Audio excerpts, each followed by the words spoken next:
সুকুমারায় শুনতে পেল পুষটাকে তোমার নাকি মেয়ের বিয়ে। গঙ্গারামকে পাত্র পেলে জানতে চাও সে কেমন ছেলে। মন্দ নয় সে পাত্র ভালো, রং যদিও এ যায় কালো। তার উপরে মুখের গরম অনেকটা ঠিক পেঁচার মতো। বিদ্যে বুদ্ধি বলছি মশাই, ধর্মী ছেলের অধ্যাবসাই। 19 বিবার ম্যাট্রিকে সে ঘায়ের হয়ে থামল শেষে। বিষয় আশয় গরিব হয়ে যায়, কষ্টে সৃষ্টে দিন চলে যায়।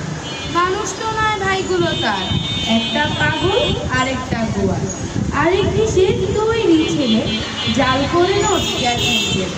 কনিষ্ঠটি 10 টাকা দেয়, যাত্রা দলে 5 টাকা পায়। গঙ্গারামকে কেবল চিলের জল আর পান্ডব, কিন্তু তারা উচ্চ ঘর, বংশরাজের বংশধর। চ্যাংরাগিরি কোনো গ্রামে কি যেন হয় গঙ্গারামের যাও এবার পাত্র পেল। এমন কি আর মন্দ ছিল সব